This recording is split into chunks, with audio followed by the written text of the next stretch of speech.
Hi, my name is Irina and I'm from Moldova. Please like and subscribe. I was born to poor parents. My dad worked as a janitor and mom was a maid in a rich family's house. And no matter how hard they worked, they always seemed to be struggling for money. Once, when I was 4, our landlord barged in and threatened to throw us out for not paying rent on time. Please, just give me a week. Irina fell ill this month, and we had to spend money on her medicines. I promise I'll pay the rent soon. Just then, the landlord's eyes fell on the silver chain Mom was wearing. Why don't you give me that chain till you arrange the money? Mom reluctantly took it off and gave it to him. It was the only jewelry she had, and I was so angry she had to give it away. Dad, I'll go to work with Mommy, and we'll get some extra money. You can use that to pay the rent. Dad hugged me and kissed my forehead. I'm so sorry, my love. I promise things will get better. But they never did. We kept living under the curse of poverty. And I hate poverty. Poverty is ugh. I often wondered why we were poor, while other people were rich. In fact, as a child, I had a really inquisitive mind, and I always had a lot of questions about everything. Mom, why is a rose red but leaves green? How many stars are there in the sky? Who tells the sea to stop on the shore? Why are my eyes different from yours? I had really unique green eyes, unlike anyone in my family or even our town. Sometimes complete strangers stopped by to give me compliments on my eye color and my thick blue hair. Hair that Mom oiled every week. But she never went to school, so obviously she didn't have answers for me. I was really excited when I turned 5 and joined the public school. It was my happy place. When I was in 8th grade, a cute boy named Thomas joined our school. He had long hair that kept falling into his eyes, and his smile was gorgeous. I had a huge crush on him. A few days later, it was his birthday, and he invited the whole class to the party. I was so excited that as soon as I reached home, I told Mom I wanted a new dress. But honey, it's the end of the month. I don't think we have enough. Mom, please! You didn't get me anything for my birthday. Think of it as my birthday present. Mom finally agreed, and we went to a nearby thrift store where I got myself a pretty dress. Then, I spent the entire evening making a cool bow tie for Thomas. I was sure he'd look dashing wearing it. The next day, when I reached the party, I was shocked to see Thomas' mansion. I had no idea he was so rich. I went in and found him standing in a corner with some girls who weren't from our school. I walked over and handed him the present. Happy birthday, Thomas. The girl suddenly turned to me, looking at me like I was some gross bug. Who's she, Thomas? Your maid. Where'd you get that dress? From your grandma's attic? I could feel myself turning red as they laughed. Just then, Thomas unwrapped my present. Seriously? You actually thought I'd wear this cheap thing? And he threw it on the ground and stepped on it as he walked away. Feeling humiliated, I ran away from the party as fast as my trembling legs could take me. That day, I swore to myself that I'd also be rich one day, no matter what. So I studied my butt off to get into university. And soon after I graduated, I landed my first job as a financial analyst in a big company. One day, we had a meeting with the boss where I was supposed to make an important presentation. I was nervous because I'd heard that our boss was a no-nonsense man. I was in the elevator rehearsing my presentation when a man in his 30s walked in talking on his phone. He was tall, handsome, and he had kind eyes. He hardly looked my way, but suddenly the elevator came to a standstill and the lights went out, and I panicked. I'm claustrophobic. Please call security, quickly. I need to get out of here. Hey, relax. The power just went out. It should be back on soon. And when it turned on a few seconds later, I realized I was standing right next to holding onto his arm for dear life. He also looked down into my eyes, and it felt as if time had stopped. Just then, the elevator doors opened, and we came out of our trance. I mumbled an apology and rushed to my meeting. Thankfully, the boss hadn't arrived yet. But when he did, my jaw dropped to the ground. It was the elevator guy. He looked a little startled when he saw me, but then he pretended as if we'd never met before. I began my presentation, and my ideas impressed everyone except the boss. He kept shooting question after question at me. By the time he was done, I felt like I was some criminal coming out of interrogation. The next few weeks at the office, he'd just walk by me like I didn't exist. I found out his name was George, and he'd taken over the company from his father when he was just 25. I was sure he was very smart. But so was I, and I was here to prove myself. So when I was asked to present in a meeting again, I worked even harder to make sure everything was perfect. But he just kept finding faults with my figures and statistics and finally said, I don't think this will work. I need a better plan by next week. I was fuming as he left, and a couple of hours later, I went to his office. Sir, I just rechecked the figures, and they're all correct. I don't know why, but I feel like you just have some problem with me. And what problem would that be? Maybe your work just isn't good enough. Well, I'm confident that it is. I checked your employee file. You didn't go to any top business school in the country. In fact, your university isn't even top 10. It's what I could afford with a scholarship. Not everyone is just born a millionaire, sir. I regretted the words as soon as I said them, but I felt too proud to apologize. He got a phone call just then and ran out of there. I was certain I was going to be fired. As I left the office that evening, I was waiting to cross the road when suddenly it started raining. Just as I was about to dash for cover, someone held an umbrella over me, and I looked up to see that it was my boss. We never finished our conversation. I'm sorry that I offended you. So then you're not gonna fire me? I want to, but not for the reason you think. What? What do you mean? Suddenly, he took my hand, and my heart was racing. I'm in love with you, Irina. I fell in love that first day in the elevator.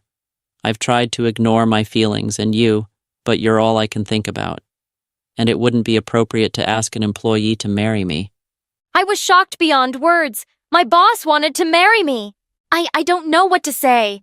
I don't need an answer right away. Take your time to think about it.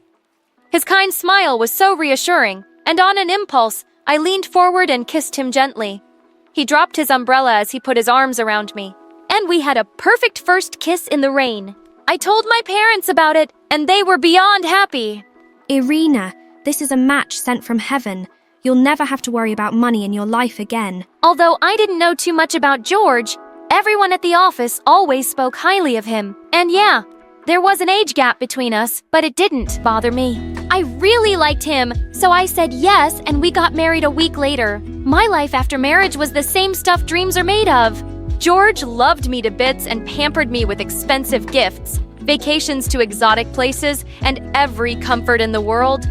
He even insisted on helping my parents out, and I sent them money every month. Over 5 happy years, we became parents of 2 beautiful girls, Sophia and Kira. Both of them had green-colored eyes just like me and were super cute. But when Sophia was 3 and Kira was 1, my world came crashing down. George was coming back from a meeting in London when his plane crashed, and I lost him forever. I was absolutely devastated, but I knew I had to stay strong for my girls. A couple of weeks later, I had some unexpected visitors at my doorstep.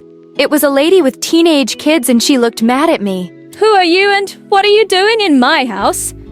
Excuse me, this is my house. You wish. I'm George's ex-wife and the mother of his children. And now, this house belongs to us. His what?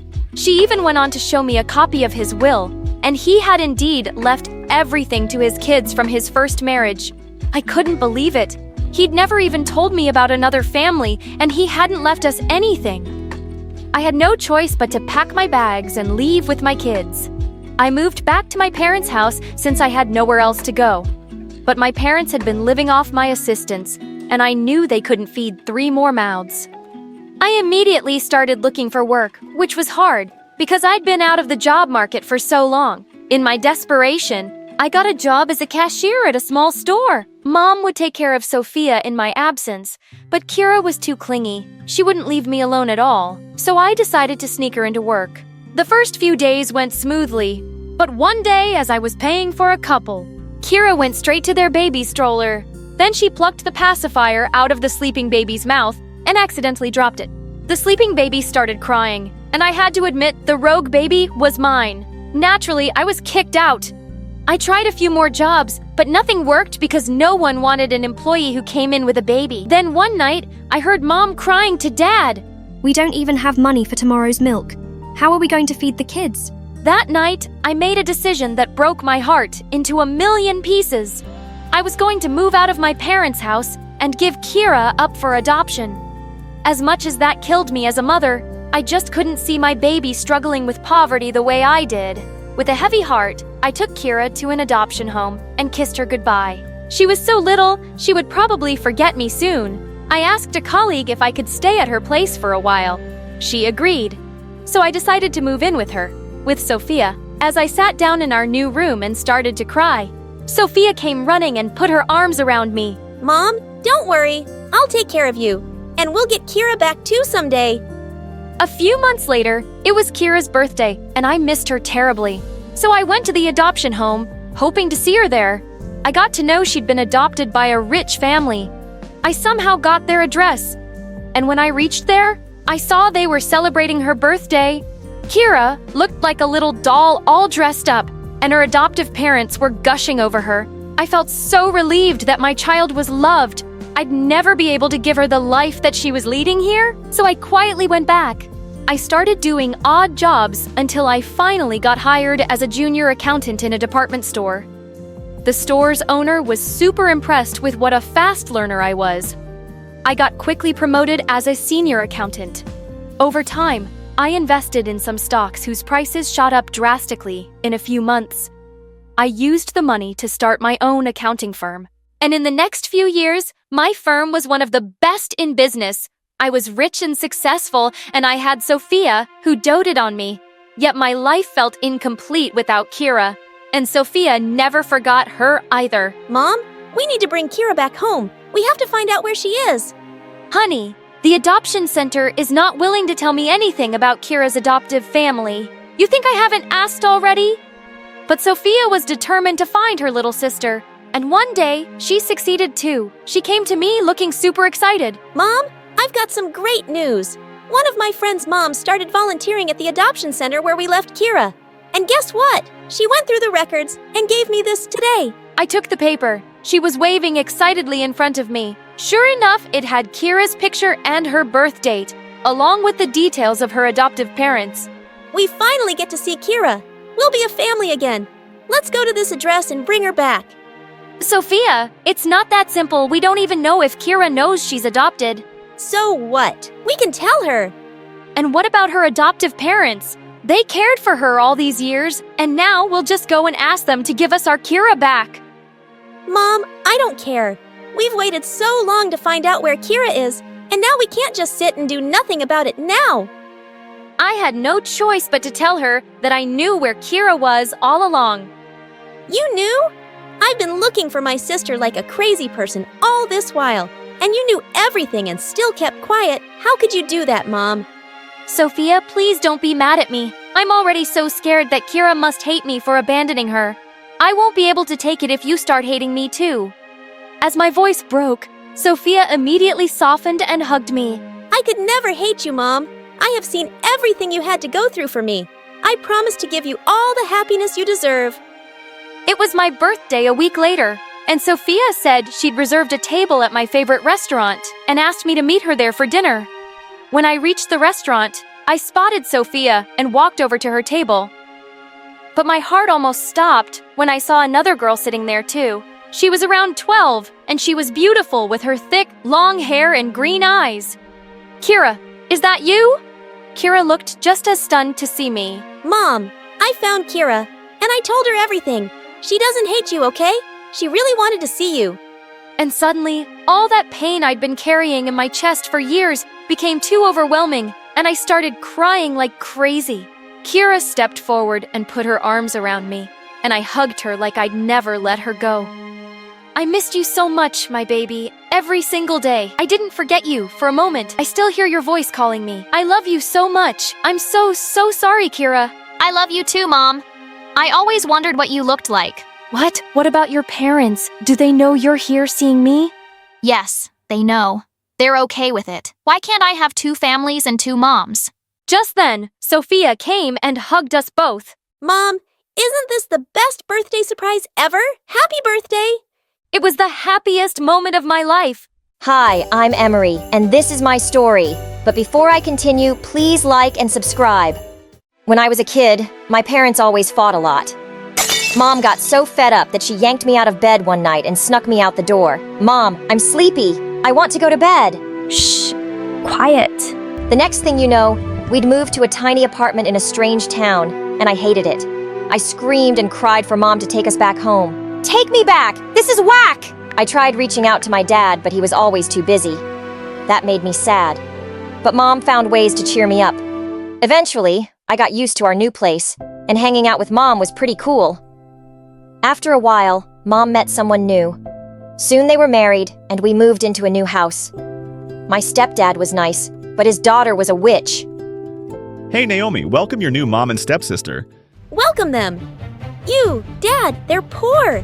Why are we keeping them here and feeding them? They're disgusting and gross. Haha, she's just kidding. She's a little shy. She's a sweetheart once you get to know her. Naomi was the worst. She threw ketchup in my face, turned the lights off when I was reading, tossed my clothes out the window, and stole all my toys. I tried to tell my mom what was going on.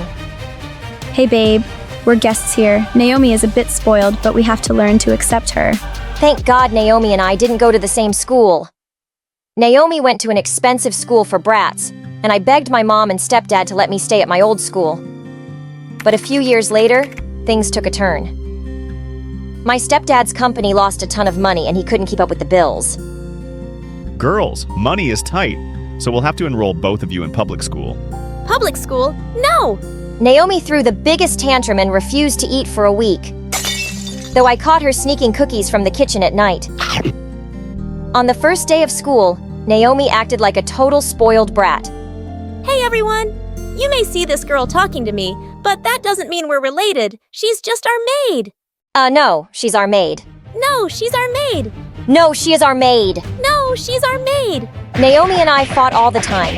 We shouted at each other in the hallway, had a food fight in the cafeteria, and one time during science class, we started shoving each other and accidentally hurt the teacher who was trying to separate us. She ended up with a broken nose. The kids thought we were insane. Neither of us had any friends. I mean, I couldn't blame them. Naomi was a crazy witch and I'm cool, but shy and weird and insecure and invisible. So yeah, after weeks of being outcasts, we grew a bit closer. Just a bit. 'Cause we were lonely, and we only had each other. Then one day in first grade, our parents sat us down to give us some news.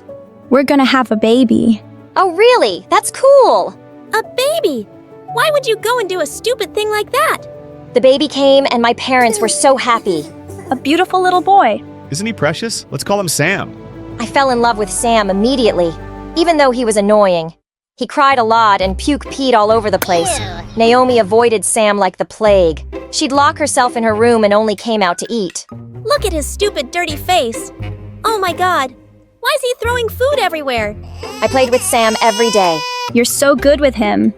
Honey, could you watch Sam while Dad and I run some errands? Sure, no problem. As time went on, Mom and Dad started leaving him with me all the time. Eventually, I was Sam's permanent babysitter. When Sam turned 2, he turned into a maniac. He drew on the walls with crayons, smashed an expensive vase, and poured milk in my dad's office drawer. And they blamed me every time. That vase cost a fortune. I'm taking it out of your allowance. But it's not my fault. I told you so. Told me what? That the brat was a bad idea. It's only gonna get worse. And Naomi was right. One day, I had a huge chemistry test and told my parents way in advance that I needed to study. But they still shoved Sam in my face and just left. I'd had enough. I dropped Sam off in Naomi's room and headed out the door. Where do you think you're going? I'm done with this family. I'm out of here. You can't just leave me with this thing. Watch me. Look, Sammy, she has cookies. Sam grabbed Naomi and I walked out the door. No, get away. Leave me alone. Help. I hopped on the bus and went straight to my dad's. He was out of town when I got there, so his maid let me in. For the first time in a long time, I had peace and quiet. My mom and stepdad freaked out when they found out I'd left, but I refused to come back. In school the next day, Naomi ran up to me looking crazy. I can't take it. Please come back home. I thought you hated me? I do, but Sam's a demon. He tore up all my clothes and flushed my makeup down the toilet. Sounds like you're getting a taste of your own medicine. I turned to walk away, but then Naomi started bawling like a big baby. Please, I'll do anything. Just come back home. Okay, maybe I'll come back, but on one condition. You have to do what I say when I ask. No way. I'm not your maid. You won't be my maid, you'll be my assistant. That's even worse. Take it or leave it. Naomi reluctantly agreed. But even if she hadn't, I'd have moved back anyway because I missed my little Sam. The thought of him being ignored by my shallow parents and selfish Naomi made me sick to my stomach. I moved back in, and whenever our parents left us with Sam, I'd set up a schedule so Naomi and I shared the responsibilities. Things were great for a while, but they took a turn. When Sam turned 10, he stole my mom's diamond ring and gave it to his classmate to impress her. A pretty ring for a pretty girl? Are you crazy? I can't take this. Sam got so mad he punched the girl in the face. Then he sold mom's ring to his friend. I'll give it to you for $50. 40! Deal! One day, Sam's teacher called my parents in for a meeting. Of course, they were too busy to go and sent me and Naomi instead. We came because our parents have leukemia. Oh my god. No, she means anemia. No, I think I meant amnesia. They're getting old and crazy. They're just sick, and we came instead of them. Can you tell us what the problem is? Sam gave one of his classmates a black eye. He broke a window, and he's been terrorizing the other students. When we got home, I went straight to Sam's room. We need to talk about what's going on with you in school. I'm busy! If you keep this up, you might get expelled. Get out! Sam slammed the door in my face. He was very stubborn, but I wanted to help him. When my mom and stepdad came back that night, Naomi and I told them everything. It's those mean kids, they hate me. And they're always making fun of me because I don't have nice things. Oh, darling, we're so sorry. We'll buy you new clothes. Then Mom took Sam on a shopping spree. I couldn't believe they fell for his act. Later that night, my parents went out of town for a business dinner, and Naomi and I were watching Avatar World videos in my room when Sam appeared out of nowhere. Hey, stupid witches, you're gonna pay for telling on me. Get out of the way, psycho! We're trying to watch TV! Sam pulled out a huge jar of crickets from behind his back and smashed it onto the floor. The crickets landed in our hair and all over our clothes. Ha ha ha! Get them, my pretties! A couple of months later, Mom and Stepdad called us into the living room to tell us we were moving into a brand new, fancy house. So wait, we're rich again? Yes, we have twice as much money as we had before. Thank God! I hated being poor. Now I can go to a fancy college. Only the best for my daughter. A month later, Naomi left for college in another city. I could have gone away too, but I was too worried about Sam. So I got enrolled in a college close to home. But soon after, my stepdad enrolled Sam in an expensive private school, and he started hanging out with these spoiled rich kids. I had to make sure that he didn't get into some big trouble. In my sophomore year, I was reading in the park one day when suddenly I spotted a big dog running at crazy speed with a guy my age trying to grab his leash. His name was Alex, and he was a senior in my university. I gave him my hoodie, and we ended up talking for a while. I hadn't even realized 2 hours had gone by. Oh shoot, I gotta go. I gotta check in on my little brother. So how? How do I get your hoodie back to you? Maybe I could take you out for dinner tomorrow? Oh, I'm sorry, but with the university and some things at home, I really don't have time to date. Gotcha. Well, here's my number. Just let me know where I can drop it then. He started walking away, and so did I. But a part of me felt like I was doing the wrong thing. Hey, wait! How about a coffee tomorrow? Sounds like a good place to start. Alex and I started dating, and being with him just made me happy. For the first time, it felt like someone was noticing what I needed and was taking care of me. But things at home with Sam just kept getting worse. He was skipping classes and getting detention all the time. And then some creepy guys started coming around the house looking for Sam when my parents weren't home. When I asked him who they were, he just told me to mind my business. Then one night, Sam came home with a bruised face. Are you okay? What's going on? I'm fine, sis. I can take care of myself. Sam, I can't be your babysitter forever. I have a life of my own, and one day I'll just leave. Then leave. My life, my choices. You can't change someone who doesn't want to change. Then he just hugged me and cried. The next morning I tried to talk to him, but he was already gone. I'm worried about Sam. I think something's going on with him. You worry too much, honey. Sam's fine. Have you seen his face? He said he got hurt during football practice. Soon after I graduated, Alex proposed. And I was over the moon! I'd have to move out, but I would only be 10 minutes away from Sam. Not that he seemed to care much either way. And on my wedding day, Sam was nowhere to be found. I kept calling him, but I couldn't get through, and we couldn't postpone the ceremony any longer. I felt so upset that he had missed this. But 2 hours later, I finally got a panicked call from Sam asking me to pick him up from some bad neighborhood. "You're not a baby anymore. You just ruined one of the most important days of my life. I've always been there for you, and you couldn't even be there for me, even today." I started to give up hope of fixing him. I was fighting a battle alone, a battle that wasn't mine, and my parents just made things worse. Sam failed high school, but my stepdad paid the school board to give him passing grades. It made me so mad, but I had no say in the matter. Then one day, the company I worked for gave me an amazing job promotion if I moved to California. It was a great opportunity, but I felt unsure. Alex supported me either way, but I tossed and turned all night, thinking about what to do, and finally called Naomi. You've got one life, Emery. You can either live it for Sam or live it for yourself. Sam had started interning at his dad's firm, but I observed him for some weeks and saw that he still had the same kind of friends and was still blowing money and partying the same way. And I finally made my decision. What? You're going to California? That's across the country. I need you here, Emery. No, not really. You only need me around to clean up your messes. But I'm done doing that. Sam, you were right. You can't change someone who doesn't want to change. Emery, please. You're all I have. You've got mom and dad, and they'll take care of you in their own way. You're their kid. I just can't be your parent anymore. But you're my big sister. And I'll always be there for you as that. So when you decide to fix your ways, come and see me, okay? I love you, Sam, but I'm leaving. It's time.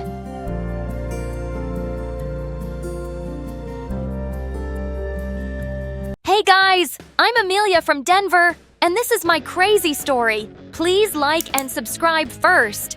I was 6 years old when I moved to my aunt's house with my sister Olivia, who was 4 years older than me. Olivia and I, well, we had sort of a bittersweet relationship, more bitter than sweet. We just didn't get along. Olivia drew an imaginary line between us because she needed her space, but had no respect for mine. Like once when I was dreaming of Maroon 5, she woke me up to yell at me. "You're blaming blankets on my side of the bed? Move over!" Are you kidding me? And then there were times when she treated me like her servant. "Amelia, go get my charger. Bring me a glass of water." Are you blind? Don't you have legs? Move your butt and get it yourself. Every time I'd answer her back, she'd look at me like I slapped her in the face, and then give me notes on how she was the best sister in the world. "I bought you a new bag from the dollar shop on 2012. I saved you from the bullies when you were in the 4th grade. When you were hungry as a bear on March 13th, 2014, I cooked noodles for you." What in the world? Oh God, wait. You forgot you said good morning yesterday. So what now? Would I have to do laundry for you for a year? Man, you're weird. She was crazy, but she was also kind to me on rare occasions, like when she gave me her Netflix password. Even though I begged and pleaded for it for 4 years, she also gave me her phone when I asked her. Oh, she wasn't that generous. She did it because her boyfriend Cooper got her a new one. Even though we fought a lot, she was still always around. But after high school, Olivia started spending less and less time with me. She was busy partying with her friends. She would come home late almost every night. One time, it was very late, and Olivia hadn't returned home. My aunt and I were worried sick. Olivia, where were you? Why didn't you answer your phone? "Don't try to be my mother. Just mind your own business." I waited for you all night. Look, the sun is almost up. This isn't right. So I should stop living my life just because you think partying all night isn't right? Gosh, you suffocate me. I am leaving. She then began packing her stuff. She said she was going to stay with Cooper and that she needed to live her life the way she wanted to. Well, fine. If that's what she wanted to do with her life, so be it. Once Olivia was gone, I did miss her, but I channeled all my energy into studying. It paid off, because I graduated from high school with awesome grades. Now, I needed a job to pay for my college fees. I found a job in sales, and after months, I was finally able to move out of my aunt's place. One day when I returned home from work, I found a basket at my door with a baby, and right then, my phone rang. "Oh, you got it, Mandy, thank God." "Olivia, where are you? Wait, is this your baby?" Yeah. Amelia, look, I have to go to Europe with my new boyfriend. I'm so sorry, but you're gonna have to babysit her for just like 1 week. All the stuff you need is in the baby bag. And there's a diary too. Wait! Are you crazy? You haven't shown up in 2 years. How do you think I'm gonna— She hung up before I could finish. I reached into the bag, and just as I found the baby's dad's number, Mandy puked all over the diary. No, no, no! I thought of taking her to my aunt, but then I remembered she was away visiting her friends. Oh God, I can't do this. I was having a full-blown panic attack, and that's when I decided to go to the cops. Sir, my friend's sister left her baby at my friend's place and then ran away. What should my friend do with the baby? It's not legal to keep a baby like this. She'll have to be sent to social services and they'll decide. Social services? No, no, no! I couldn't send my niece there. And then I banged my head hard on the wall. As I stared at Mandy in horror, she began to cry and just got louder each second. Nothing was working. This was frustrating. My patience was running out. After multiple failed attempts, I finally found a solution. I did a silly dance for her that caught her attention. Finally, silence. But what happened next made me explode. Now who's gonna clean this up? Of course, me! I cried really loudly and cursed Olivia for doing this to me. Your mother is I don't know why I'm being punished. Well, the next thing that made me worried was work. I had no other option but to take her along with me. I made a stop at the grocery store near my work to buy baby food. As I reached the cashier, I struggled to juggle the bag and baby in my hands. Please, do you mind holding her for a while? Me? Okay. To make matters worse, I had to cut half of my purchases due to my credit limit, but as if luck was on my side. Congratulations, ma'am. It's your lucky day. You're our 1,000th customer and you get a voucher worth $2,000. What? What did you just say? Yes! Finally, something good happened to me. I took the bags and ran out of the shop, but then the stranger stopped me. Hey, excuse me. Stop, please. Your baby. Oh my God, I am so sorry. I forgot about her. I'm a bad aunt, ain't I? Ooh, thank God you said aunt. I was wondering if I can. Before he could finish, Mandy started crying, and I had to rush. Bummer. When I reached the office, I was surprised to see the stranger from the store there. It turned out he was our boss's son. You work here? Oh, wow. I'm surprised that we have such pretty employees and the youngest ones. I'm sorry to have brought her here, but I'm still looking for some place to drop her off. Adrian was amazing. The guy was always nice to me, and as we started working together, he always praised my work in front of everyone, which made me feel over the moon. I was falling hard for him, but I kept my feelings about him under wraps. He, on the other hand, was pretty clear about how he felt for me. I must say, you look lovely today, Amelia. You are loaded with work. Let's take a coffee break. Amelia! One day, we were preparing for a meeting when Adrian took my hand and told me how much he liked me. I can't say no to my boss. I like you too. Everything was turning out great for me. Olivia had told me she'd be back in a week, but it had been more than 3 weeks, and she was still a no-show. But luckily, Mandy and I were getting along just fine. It wasn't like she stopped spitting her food in my face, didn't cry, or stopped rolling on the floor. I just learned how to handle her better now. I even got her into a daycare when I was at work. Like all good things that don't last forever, this happy period of my life was also temporary. Mandy got sick, and I didn't know what to do. I called Adrian and asked if he could drop us off at the clinic. He drove up in his Mercedes-Benz and took us there.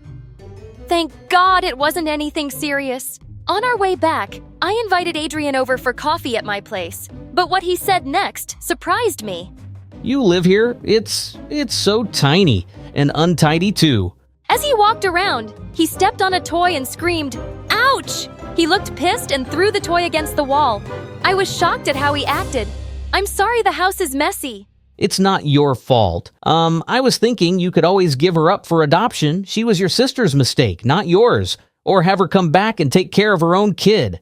He wasn't wrong, but I wasn't sure about his idea. Mandy was my niece after all, and I loved her.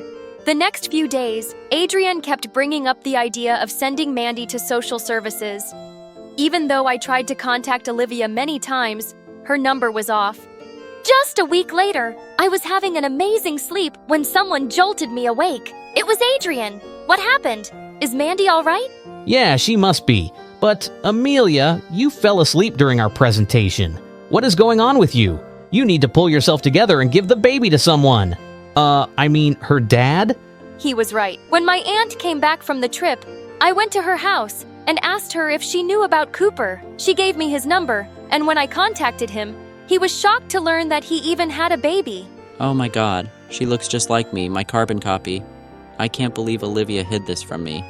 He then told us how Olivia had left him for another guy, never telling him that she was pregnant.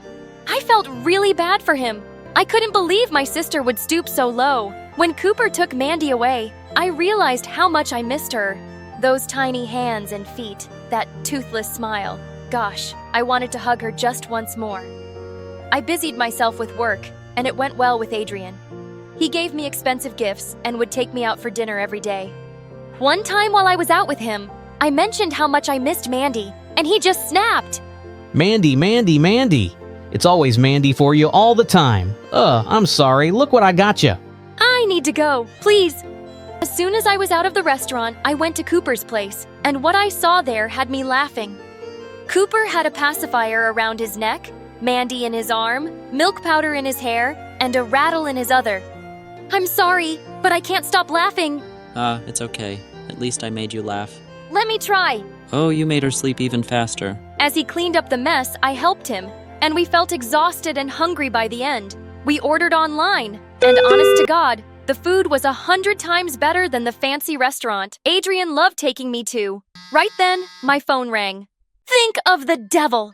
It was Adrian apologizing for snapping at me. He wanted to meet me again, but hearing Cooper's voice in the background, his mood changed. You don't have time for me, and there you are with some other guy. Who is he? I just couldn't handle his drama, so I hung up. Since I really liked spending time at Cooper's house, I went to visit Mandy and him almost every day. However, that it didn't sit too well with Adrian, 'cause I had to face him at work too. One time, he invited me on a date to a fancy gala, and I reluctantly accepted. I wanted to finish things with him, and that could be my chance. But once I reached the place, his face twisted the moment he saw me. Oh God, why didn't you wear the dress I gave you? Come on, let's go. You need something proper for this gala. I can't be seen with someone who dresses like this. What the heck? Fine. You won't be seen with me from now on. Want to know why? 'Cause you are one snobby, arrogant, and annoying jerk. Oh yeah? Great. You're making me the bad guy here who's cheating on me with Cooper. Admit that you like him. His words hit me. I think I really had feelings for Cooper, and I was kinda cheating. Ha! You are crazy! We're done, Adrian. Goodbye. Saying that, I left, and on my way home, Cooper called, and I told him everything that Adrian had done. Since I didn't have a ride home, Cooper insisted on picking me up. He parked on the other side of the road, and when I turned toward him, my heel got stuck in the wet grass, and it broke. Seeing me struggle, Cooper rushed to me. Oh, are you okay? Are you hurt? Oh God, you're soaking wet. Here, wear this. Thanks. It's just this stupid, The next thing I know is that Cooper had me in his arms and carried me to his car. He delicately seated me. Oh my gosh, my heart was beating really fast, and I was sure he could hear it. I had never felt this calm and protected. Once we were at Cooper's place, I changed into dry clothes that belonged to him and snuggled next to Mandy. Can I crash here for the night, Cooper? I am too tired to go home now. What? Yeah, you don't need to ask. It would be great if you could stay with us. Really? Yes, in fact, I'd love to have you forever. Oh, wow! He really liked me. I did a happy dance inside my head, but I just nodded my head. A few days later, I resigned from my job and even changed my number, 'cause Adrian was constantly calling me. In a few months, I moved in with Cooper and was living my best life. I loved Mandy so much, and being able to be with her brought me so much joy. Everything was going smoothly until one day Olivia returned, and seeing Cooper and me together, she looked shocked. Olivia, what brought you here? Finally got time to worry about your daughter? I was looking for Mandy, but I didn't find her at your place. And here you are. Olivia, Oh, cut it out, Amelia. How are you feeling after betraying your sister? How could you say that to me? You left your kid, you cheated on your boyfriend, and ran off with your new fling and never told him about his child. I am not the one betraying anyone here. It's you. Unbelievable. With those words, Olivia left. And even though I wanted to say so much more to her, Cooper stopped me, saying it wasn't worth arguing with her. Time passed, and I didn't hear from Olivia again. Soon, Cooper and I got married, and we were living the perfect life. But deep down, I missed my sister. On Mandy's 5th birthday, I was at the store getting her a gift when I spotted an LOL doll. When I almost had it, someone else picked it up too. Hey, I needed that. Oh, Amelia? It's you? Oh my god, it's been years. How are you? And is this for for Mandy? Yeah, she loves it. Olivia then handed me the toy, and then Mandy called me from behind. Mama! Oh my god, she's grown up really fast. Can I hug her? Of course, you don't need to ask. You are her mother after all. Olivia then hugged Mandy and kissed her with all her strength. Mama, is this Mommy? Yes, honey, she is. Oh god, she knows me. Of course. I have always shown her your pictures. Thank you. Thank you so much, Amelia. You're the best sister in the whole world. The end. Hi, I'm Stormy. Please like and subscribe. I lived with my parents in a small city in the States. My parents loved me loads, and I was living a simple, peaceful life until I discovered something strange about me on my 5th birthday. When I was about to thank the guests after the party, I felt quite nervous with everyone staring at me. Thank you all for coming to my birthday. What a fumble. That's the first time I realized I stutter in nervous situations. Everyone around me laughed, and I just ran away. I sat by the pool, crying when a girl my age with glasses came and sat down near me. Hey, I'm Nora. We just moved here. I know speeches suck. Yuck. I hate them too. She wiped my tears, and I instantly put my arm around her. It felt like we were destined to be friends. Mommy takes me to the park every night. Want to come along? It'll be fun! And so, we met at the park every evening, and soon we became best friends. One such day, I saw another girl with Nora. As I approached them, the girl started laughing. Don't tell me you're friends with her! Isn't she the dummy who said thank you at her birthday party? Yeah, I did. But what's your problem? You're such a stupid combo, Stormy! The dummy and no eyes, Nora! Ha ha ha ha! She laughed and pulled Nora's glasses. Nora reached out for them, but the girl threw them on the ground and stomped on them. I lost it! I kicked her hard, and she fell on her butt. How dare you mess with my friend? Your friend? She's my sister, you moron! Get lost! What? Turned out she was Nora's twin sister, Leah. She gave Nora a death stare and ran to complain to her mom. She can't be your sister, Nora. She's awful. Yeah, she is. That's why I didn't introduce her to you before. We just never get along. But thanks for standing up for me. Days passed, and we all started going to the same school. Whenever Leah or anybody bullied me or Nora, we always stood up for each other. Life was good, until one day in the 6th grade, Nora told me the saddest news. Their family was moving to New York City. I don't want to go, but my dad's got some big job there and he can't miss it. I'm so sorry. She hugged me, and we both burst into tears while Leah mocked and laughed at us. And that's the last day we all met. I missed Nora so much that I didn't even attend school for days. But then, Mom and Dad encouraged me. Slowly, I started focusing more on my studies and became a school topper. But when I was in high school, my parents came up with a strange plan. They wanted me to move in with my aunt in New York for a better education. I wasn't so happy to leave them, but I agreed. When I reached New York, Aunt was so pleased to have me. She took me shopping around the city and got me all ready for my new school. Stepping into the big school, I felt like I was in a movie. I walked straight up to my class in the 9th grade, but almost all the seats were taken. I was gazing around when suddenly a girl waved at me. Me? Yeah, come on up. Here's a seat. That was so sweet. I walked near her, but then I noticed from her smile, she's someone I knew. OMG. Nora, is that you? You look amazing, and you got contacts. I know. Gotta make some changes. And you're beautiful as ever, too. We shouted in excitement while the whole class stared at us like crazy. Nora took me out on a tour around the school, and we bumped into Leah. Oh God, you again! How many more losers can a class of grade 9 hold?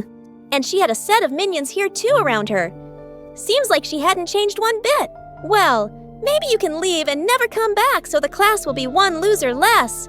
Nora and I laughed and high-fived. Leah looked like she was about to attack me, but some teacher walked by just then and I escaped. Later that day at lunch, I sat down with Nora at a table, and the next minute, 2 girls brought us food as if in a restaurant. Hey, don't you know I'm on a diet? Take this burger back and get me a salad and... Oh, one for Stormy too. No, really, it's fine. I can get my own lunch. Thanks. Hey, why? Easy girl, see, she's already going. Now chop chop. Whoa! I was surprised to see she was a big shot in the school with her own set of minions. As we were eating, Leah was sitting a few tables away, and I saw a strange grin on Nora's face. Now watch the show. Saying that, she walked straight to Leah with a bottle of water. She silently poured the whole bottle onto her food. Leah snapped and pushed her hard. Nora fell down with a scream. Ah! Look, guys, she slapped me and pushed me down for no reason. Do you want such a mean girl to be your president? Stop embarrassing yourself, Nora! You're going to lose no matter what you try. We'll see about that. What was happening? When she came back to her seat, I asked Nora. What was all that about Nora, and I saw that you started it. That wasn't very nice of you. Why? I told you. You got to change to fit into the world or you'll lose. Well, here I mean the school president election. I'm running and so is Leah, and I have to beat her butt. I wasn't liking her cheap winning tactics, but she was my friend. And when she asked me to help prepare posters for her campaign, I did. The day before the election, the candidates had to give their final speech in front of all the students, and the second student had to speak in favor of each candidate too. I was praying Nora wouldn't look up to me, but she did, and I really had to step up. I started off confidently, but suddenly I realized how many pairs of eyes were on me, and I lost my nerve. So yeah, what I'm trying to say is vote for no. No, Nora! And the whole school ended up shouting in chorus.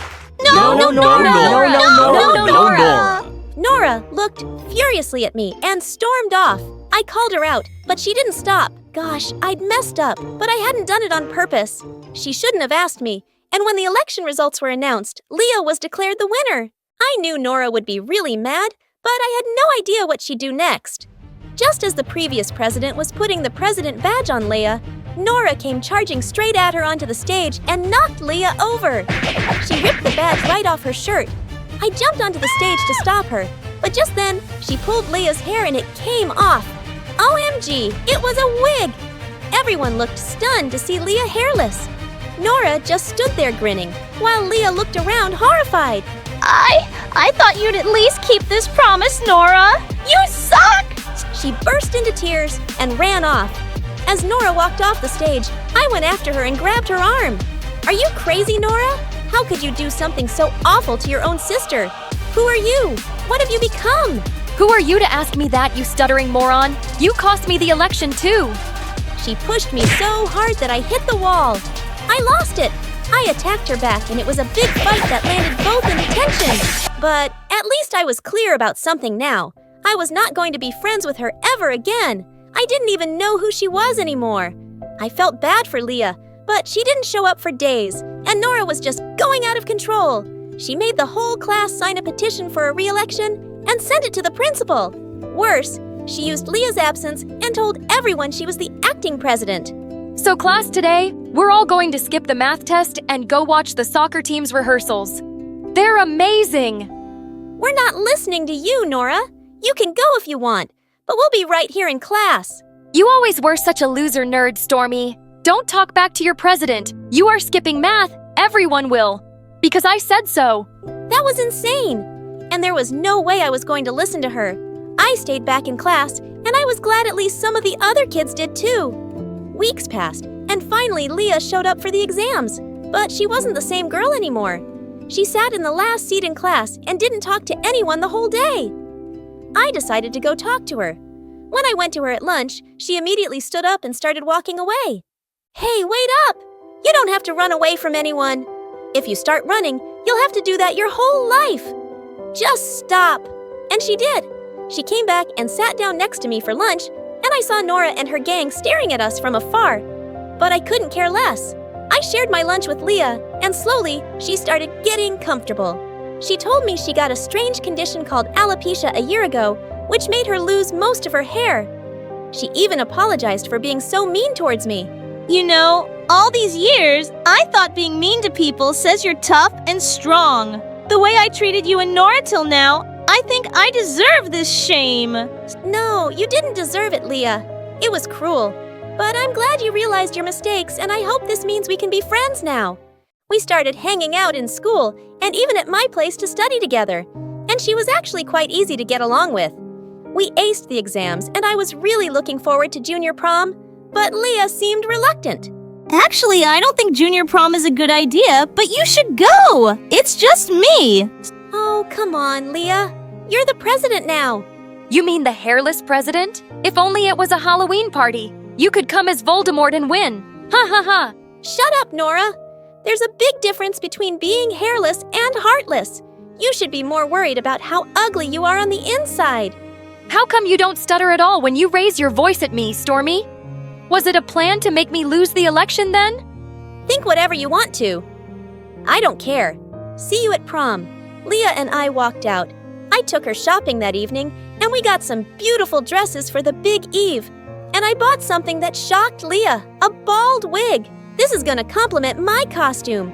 I'm gonna show everyone. Being hairless is a fashion in itself. How about you? She cried and hugged me tight. I held Leah's hand tight and took her to prom. Beautifully hairless. Some gossiped, many were speechless. When I saw my friends smiling with confidence, that made me happy. Nora mocked us and laughed, but no one backed her up. Hey, knock it off, Nora. Leah looks lovely, and it's brave of her to come like this. Yeah, and we all like Stormy too. She's really nice. Nora lost her mind and picked up some juice glasses to fling at us. But just then, the principal happened to walk by, and the juice went straight in her face. She immediately kicked Nora out of the event. That felt like a victory. Just like that, we were at the end of high school. We got some great news. Leah and I got placed in the same university on scholarship. The last day at school, I walked into the restroom to find Nora sitting in a corner, bawling like a baby. Hey, Nora, you okay? What happened? Ugh, you of all people, why are you here? Just leave me alone. Sure I will. Right after you tell me what's wrong with you. What do you want to know, huh? That I'm a real loser? Fine. I'm dumb and stupid, and I failed all my exams, and I won't graduate from high school this year, and I've lost all my popularity, and everybody hates me. Happy to hear that, Stormy. Why would that make me happy, Nora? We used to be best friends, and I miss that person. But maybe this is a chance for you to set things right before you leave this place. Be nicer to your new classmates, and they won't hate you. You said you have to change to fit in, and I guess you need to change into the better, kinder version of yourself now. I know you can. She looked at me silently as I gently patted her on the shoulder, and then I walked away. Hi, I am Laura from New York. Please like and subscribe. When I was just 5 years old, Miss Luna gave me a piano. The very first time I touched the keys, I played, and everyone was absolutely stunned. Laura, you're a genius. We're going to send you to the best schools, the best classes. You're going to be the best child in the world. In an instant, my life changed. My parents shifted us to a new city, got me into a fancy new school, and signed me up for 6 hours of tutoring daily. But the problem was that I had ADHD as a kid, and it was really tough for me to focus the way my mom wanted me to. Once Mom even tried to give me pills to control my behavior. You should take these, Laura. They will help you focus on your studies. Okay, Mom.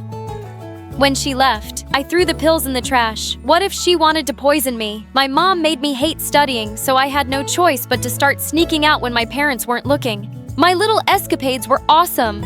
I got to play soccer with the other kids and eat all the junk food I liked. It was all going so well until one day in the 2nd grade when I snuck out to go to a soccer match. 2 big girls approached me on the street. Hey, you give me your bag? No way! One of the girls grabbed me while the other tried to pull my bag off my shoulder. Suddenly, our neighbors spotted us. Hey, what are you doing? The girls ran off in a hurry. I'm taking you home to your parents. Oh no, not my parents. When Mom saw me, her face turned red with anger. What are you doing out, Laura? Once she learned about the incident, she totally lost it. She took away all my toys and grabbed me until further notice. Until you can learn to be a grown-up, you're not going anywhere. I already don't go anywhere. Mom was about to slap me when Dad came between us and stopped her. Such a rude kid. The next morning, Mom woke me up at 4 a.m. You're going to learn self-defense with your dad every morning and night. But Mom, it's not even morning yet. You start now. I had no choice. He began to teach me kickboxing every morning and jujutsu every night.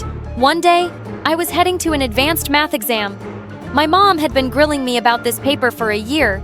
She wanted me to rank number 1. I was on my way to the exam room when I suddenly spotted an adorable boy with glasses, cornered by some bigger kids who were pushing him around. I knew I had to go in for my paper, but I couldn't ignore this. I ran in between them. Hey, stop it! Is this little girl here to save Devin? This little girl will kick your big butt. You're awesome. Suddenly, my teacher came out of the exam room. Miss, this girl just attacked us. She's crazy. Before I knew it, I was being dragged to the principal's office. I already knew what would happen now. He called my parents. Mom came in like a raging bull. You missed the exam. You beat someone up. Mom, they were bullying someone. So what are you, Mother Teresa or Wonder Woman? Mind your own business. How dare you ditch your exams like this? Dad, I did the right thing. You know that. Say something. I knew Dad agreed with me, but he was just too weak to say anything in front of Mom. She signed me up for a replacement exam in 3 months and told me to get to work. The next day, the boy helped. Devin came up to me and thanked me for saving him from the bullies and asked me out on a date. My first day ever, and he was just so cute. Of course I said yes. Devin and I began dating, and I did everything I could to keep it secret from my parents. I got a secret phone with my savings to text him, and I sneak out every night to meet him. I started to think that life wasn't so bad after all. Until one day, Noah, the gorgeous soccer player for my school, came up to me during lunch. Hey, go to the Blue Pearl Cafe at 5 p.m. Watch what happens. What? Just do it. It's very important. With that, Noah walked away from me. That was so weird, but I decided to go anyway. When I reached the cafe, I saw Devin sitting there arm in arm with another girl. What? Devin kissed that girl right on the lips before she left. Oh my God. Devin, you cheater. The whole cafe turned to look at us, but I didn't care. Laura, what are you doing here? I'm dumping you. Just then, another girl walked into the cafe. Devin, what's going on? I'm here for a date. Oh my God. I exposed the truth about him in front of the girl, and she was so angry that she yelled at Devin. Just then, the manager showed up and threw us all out of his cafe. You will regret it, Devin. And with that, I ran back to school. I was going to find Noah. He was practicing soccer with the school team. I pulled him aside and demanded that he tell me how he knew about Devin. I've seen him around with you, so I knew you were dating. But I saw him with other girls too. Why did you tell me? Because I kind of have a huge crush on you. You what? I'm not sure if you remember. We used to play soccer together before you stopped showing up for practice. I've always liked you, and I didn't like the idea of you dating that slime. Oh my God, Noah had a crush on me. I know it's kind of weird and sudden, but do you want to go out with me sometime? He was so stunning, and I wanted to say yes, but I couldn't get Devin out of my head. How could I ever trust a guy again? I had to turn Noah down. Maybe we can just play soccer like old times. Yes, we can try that. I started playing, and it was the best fun I'd had in years. Everyone loved me and asked me to try out for the official soccer team. I cleared the tryouts easily, but I had to make sure my parents never found out about this. One day after practice, Noah came to me with a whole bunch of roses and a couple of friends playing guitars. He asked me out on a date again. Oh my God, you're dating Noah? I turned around to see Devin behind me, and he looked really mad. It's none of your business what I do with my life. Tell me the truth, Laura. No one told you about my dates, didn't he? So what if he did? I always knew he liked you. He was always staring at you. Go away, Devin. Yeah, before we make you. The entire soccer team steered him down, and he had no choice but to back off and walk away. I turned to Noah and said, I'm sorry, Noah. I really like you, but I just can't trust someone so soon. That's okay, Laura. I get it. Come on, let's prep for the semifinals. The semifinals of our tournament went by like a breeze. We had trained hard, and our skill and teamwork were totally unmatched. When I scored that winning goal, I literally lost my mind. The thrill and joy was too much. I wrapped my arms around Noah, and gave him a kiss right on his lips. The entire stadium began to hoot at us, but I didn't care one bit. Everything was perfect until I heard it. Laura! Mom, Dad, what are you doing here? Devin called and he told us everything. You've been sneaking away every day to play this stupid game. My mom began to fight with me in front of hundreds of people. I had never been more humiliated in my life. You're grounded forever. Mom, the finals are tomorrow. Come on, honey, we can't make her miss that. Why not? She should be punished. She is a bad daughter. To my surprise, Dad finally put his foot down. He told my mom that I was an amazing daughter and that he'd had it with her bullying. My mom went purple with rage. Laura is playing. Tomorrow, and there's nothing you can do about it. I love you, Dad. He'd finally accepted me. My mom refused to say one word to me. From that day on, I won the soccer finals 6-0, and without our knowledge, a scout had come to watch the match. They picked me up, and I got a full sports scholarship for my undergrad degree. None of my other teammates got that offer, including Noah. He got into a good college too, but it was thousands of miles away from me. You have to take this opportunity, Laura. You're going to be great. I loved him so much that I really tried to make it work long distance, but it just became too painful for us to keep missing each other. We had to end things, even though we still loved each other and were on excellent terms. My soccer career was thriving and I was playing at the state level, topping every chart in the women's league. During a final match with Penn State, I fell and twisted my ankle so hard that I blacked out instantly. When I woke up, I was rushed to the hospital where the doctor told me in clear terms, "You can walk and run if needed, but you can't play soccer ever again." My heart was broken and it felt like my life was shattered.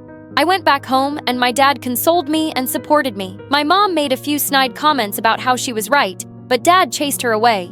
I believe in you, Laura. We'll get through this together. I eventually started teaching self-defense and soccer classes for little kids in my city. It was good pay and I really enjoyed working with children. One day I got a text from Noah and I flipped. I didn't realize we were in the same town now. He asked to meet me for dinner and I was shaking. My jaw fell when I saw Noah. He was drop-dead gorgeous, just as the day I met him. He wasn't here alone. Some of our friends from the soccer team were here with their old guitars. Noah had 100 roses, and he gave them to me before he asked me to be with him again. And this time I said yes and jumped into his arms. Noah and I started our lives together and eventually got married 3 years later. A year after our marriage, I became pregnant with our first baby. The pregnancy itself was a breeze. But when I gave birth to Claire, I had complications, and getting pregnant again would be very dangerous. However, I've always wanted a big family, so I adopted 3 children. In the end, our family lived happily together in a wonderful and loving home. Suddenly, I saw one of Mom's menacing security guards racing toward me. I sprinted through the airport, my suitcase wheels spinning faster than my excuses for late homework. But up ahead, another security guard blocked the exit. Luckily, a team of cheerleaders passed by, shaking pom-poms. I wrestled for one. "Give it, or I'll cartwheel you out on the runway." I covered my face with a pom-pom, but I knew I was trapped. And then I saw the man of my dreams waiting for his new wife. Okay, let's back up. My name is Malika, and from an early age, I knew my mom was different from other moms. Mom, some kid is bullying me. So, which option would you choose for him? I could have him dumped in the middle of the forest and let him wander there for a few days? Or would you prefer a deserted island? Oh no, Mom! I was just kidding. He did nothing. I just wanted to see if you'd care. Love you. You're the best. I stopped her just in time. The kid never bothered me again. Actually, I never saw him at school as he moved. But that was my mom, the undisputed queen pin of our family, and lived a life straight out of The Sopranos. And growing up, I desperately wanted her to change. We could have a normal life, sunbathing with no guards. Okay, you're right. No more bulletproof vests. Wait, what? We can do a little travel to the old country, just the 2 of us. I was excited for some real mom-daughter time, but at the airport, everything changed. We'll do the normal life thing, but first, I need you to marry this guy. What? He's the son of my enemy. This way, he can become an empire. Do it for the family. Ugh, really? Guess Mom's never gonna change. I fake smiled, excused myself for the bathroom, and while she wasn't looking and busy giving orders, I dashed off to buy a ticket for any plane leaving soon. My heart was racing, but I was Saint being part of her chess game. I needed to be me, to live my own story. Goodbye forever. When I landed, I thought I might just get away with it. But the next minute, I was hiding from her guards behind a pom-pom. And then suddenly, I saw this studious-looking girl who, if she removed her glasses, looked almost like me arguing over the phone. I know the priest swears they're a good family, but isn't it weird that they just called this week and you even agreed to send me over just because he's a little richer than us? And why didn't we send a photo first? Oh, right! You never liked any of my pictures enough to show them. Still, I don't like this arranged marriage thing at all. What? Mom's security guards were getting closer and closer. Mom? Yeah, who cares if he's in the police force? What if he chews loudly when he eats or trims his toenails in the sink? And if he spills Melina wrong on the airport sign, I will freak out. Oh no! Her mom was also trying to fix this poor girl up with someone. As fate would have it, a walking Pinterest board for male beauty appeared holding a Melina sign. Boy, that Melina is lucky. Wait, he hasn't met this Melina yet. I could do this, right? Pretend to be her, just for a while. Just to escape. I took a deep breath and marched towards him, my heart racing with every step. Yeah, maybe he would catch me, but I had to take a chance. I ran towards my newly arranged marriage. Do you have sunburn, or are you always this hot? Nice to finally meet you, Rory. I'm Melina. Weird. I was told you were really serious. Well, yeah, And that you'd be taller. Taller? Oh, yeah. That's because of the heels. Today, I thought I'd come as the real me. Shush! I'm having travel sickness, so we need to leave the airport now. Later, at his place, I met the mom I never had but always wanted. She was all sugar and no spice, the total opposite of my mom. So, dear, what are your dreams? To not end up in the family business and fleeing for my own wedding. Oh no, I blurted out. Thankfully, she laughed, probably thinking I was joking. However, Rory wasn't convinced. What's going on? Who are you?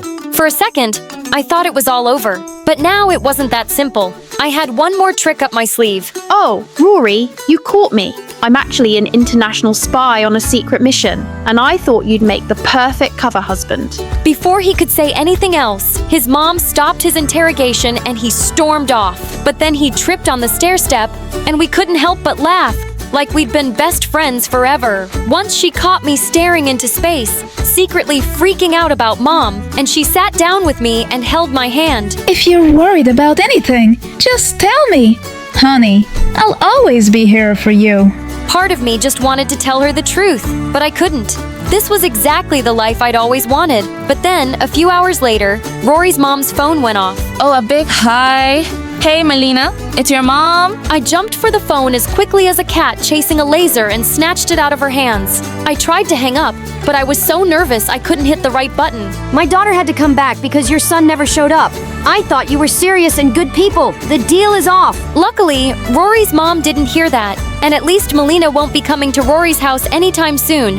Finally, I managed to hang up, and I blocked her number. Then, I only had to fake smile and go on with the conversation. Hey Mom, what's up? Yeah, I got here just fine. The weather, 100% chances of charming conversations and cozy family vibes. Rory's mom laughed happily when I pretended to hang up with my mom. She gave me a big hug.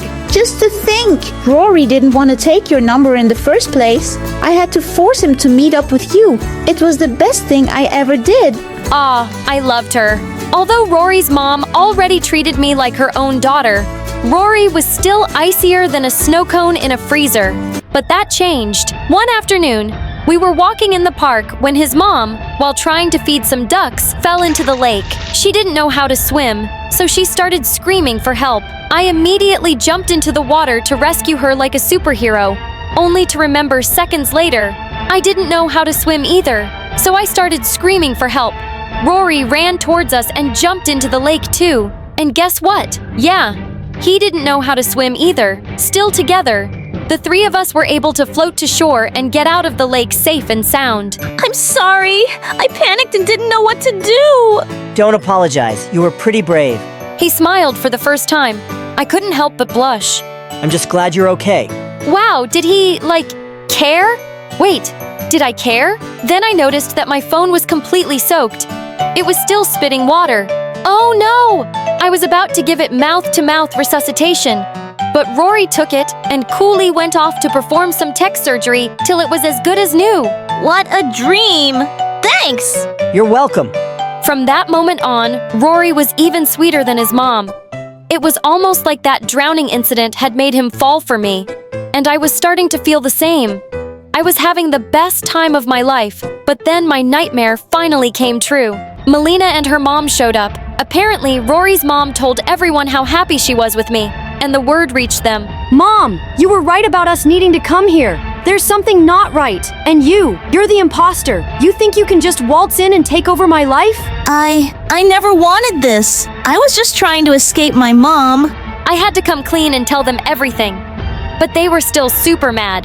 Then I turned to Rory and his mom. I'm sorry. I never meant to hurt you. Rory's mom had tears in her eyes, and he couldn't even look at me. I felt like the most dreadful person in the entire world. And at that moment, I knew I had to leave. I didn't get very far before I saw 5 of Mom's security. They must have tracked my phone. Just as they went to grab me, I threw sand in their faces and ran back to Rory's house. But the door was closed. I knocked and knocked and knocked. Please, Rory. I know I don't deserve any help, but I can't marry the guy my mom wants me to. Please help me. Suddenly, the 5 security guards were behind me. Right at that moment, the door finally opened and Rory stepped out. My hero. He held my hands, and I felt my whole body tingle. I knew you weren't going to leave me just like that. The truth is, I think I love. Rory turned me around to face Mom's security. Here, take her. Wait, what? Rory wasn't saving me. He was handing me over to Mom's security. I knew I couldn't trust you. Like I was saying, the truth is, I loathe you. Despite my kicking and screaming, Rory turned his back on me. So it was just me against them. Time to show them what I'm capable of. I channeled my inner John Wick and leapt forward with a powerful flying kick. Take this!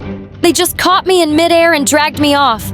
Looks like I need to keep practicing my combat moves. Soon, we arrived at Mom's private jet. You betrayed your family! Now get ready for your wedding! I started crying, but didn't complain. Maybe it was my destiny. We were just about to take off when suddenly Siren's word and a bunch of police showed up. I couldn't believe it. They arrested Mom and all her men. I was so confused and scared. But there on the runway stood Rory. I had to make it look like I was helping them. As soon as you left, I let the authorities know. I'm actually not a cop myself, but I'm the IT guy for the police force, so got connections. You shouldn't have done that! What? I thought you wanted me to help you. Not by involving the police! Before he could reply, I saw Mom escape. I couldn't just let her get away like that and ran after her. Mom, stop! Please! I chased her till we reached the edge of a small cliff and there was nowhere to run. You traitor! How could you call the police on me? I didn't, Mom. You think I don't know that? You're probably on every wanted list in the country. And if the police ever got their hands on you, you'd be in prison for a long time. Then why are you chasing me? To hand me over to them? Who said that's why I came after you? I just didn't want you to leave without saying goodbye. That was clearly not the answer Mom was expecting. I accept you for who you are, Mom. You're a mafia boss, and even a decade in jail isn't going to reform you. You'd probably be leading criminal activities from inside a prison cell, too. You can't change someone just by wishing they were different. So I'm not even gonna try. But I do get to choose what I want for my life. And that definitely doesn't involve following your orders or going down the same path as you. You'll have to accept that about me, too. Mom stood silent for a few seconds, then suddenly stepped forward and hugged me. I know I'm not like other moms. No kidding. But I do love you in my own way also. I see myself in you. And I think you have the makings of a good mafia queen. Really? Really not interested? You might change your mind one day. Don't hold your breath. You should leave now before the cops get here. You'll stay in touch, right? Of course. And you don't need to worry about money either. I'll find a way to get it to you every month. I'll see you sooner than you think, love. Stay safe, Mom. And with that, I let her run off into the forest while I went back and told the cops she'd gone in the opposite direction. I apologized to Rory about my outburst, and I think he knew I let Mom escape, but he never brought it up again. We went back to his house, and after I explained more about my whole scary and traumatic mom thing, Rory's mom forgave me and hugged me too. I moved into a tiny apartment close to Rory's house. But I spend most of my evenings with him and his mom, sharing home-cooked meals and laughter, and it's the happiest I've ever been. Now, a year later, I'm flying off to the Cayman Islands for a 2-week vacation. And yeah, you guessed it, my mom picked the spot. But hey, I'm not complaining.